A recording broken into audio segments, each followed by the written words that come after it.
Video শুরুতেই এত কান্না? না না বন্ধু, কোনো দুঃখের গল্প নয়। এটা হলো রান্না করতে গিয়ে পেঁয়াজের দেওয়া এক চরম শাস্তি। যাই হোক, এই চোখের জল মুছে ঝটপট বানিয়ে নিলাম একটু গরম গরম ম্যাগি, কারণ খিদে পেটে তো আর যুদ্ধ করা যায় না।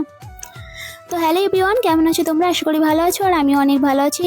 আর প্রথমেই বলে রাখি, আমার পেজে যদি নতুন হয়ে থাকো অবশ্যই আমার পেজটা ফলো করে পাশে থেকো। তারপরে আমি আর আমার বান্ধবী ও তার ভাই সোজা রওনা দিলাম মুখার্জিনগরের দিকে। বান্ধবীর ফোনে স্ক্রিনটা ঠিক করবে এবং তার সাথে আমাদের ভিডিও বানানোর জন্য, মানে ওর ভিডিও বানানোর জন্য যে জরুরি কিছু লাইভের সেট আপ কেনার জন্য আরও যাচ্ছিলাম, এবং আমারও কিছু ইম্পর্টেন্ট কাজ ছিল। তারপর আমরা ফাইনালি সেখানে পৌঁছে গেলাম, মানে মুখার্জিনগর, যেখানে আমাদের যাওয়ার কথা ছিল। আর এদিকে দেখো, ওর ফোনটা পুরো ক্লিন করে ঠিক করে দিচ্ছে, কারণ ওর ফোনটা এমন একটা ফোন নিয়েছে, কোনো ফোনে না সেট আপ না কিছু খুঁজে পাচ্ছে। বেচারা প্রচণ্ড বোরিং হয়ে যাচ্ছে ওই ফোনটা নিয়ে। আর এদিকে তার ফাঁকেই ওর কাজ চলছিল, আর আমি আর ও দুজনে মিলে ভিডিও বানিয়ে নিচ্ছিলাম সুন্দর করে।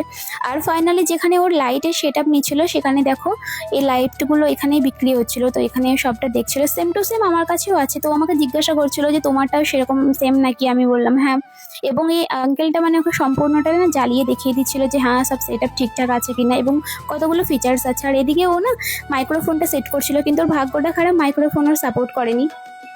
তবে এখানে এসে একটা দারুণ কাজ করলাম। আমার নতুন হ্যান্ডমেড ক্যান্ডেল বিজনেসের স্যাম্পল দেখানোর জন্য আমি দুটো জায়গায় কথাও বলে নিয়েছি। আর এই ক্যাফেতেও আমি চলে এসেছি, কারণ দাদাটা আমাকে ফোন করেছিল যে তোমার কিছু ক্যান্ডেল আমার লাগবে, তুমি আসো।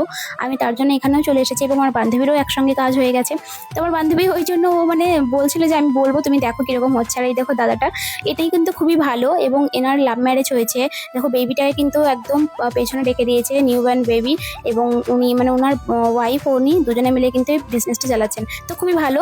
তারপর আমরা চা খেয়ে কিন্তু আমাদের রুমে চলে এসে আবারও বানিয়ে নিলাম একটু কফি, কারণ করার জন্য তো একটু দরকারি এরকম কিছু জিনিস।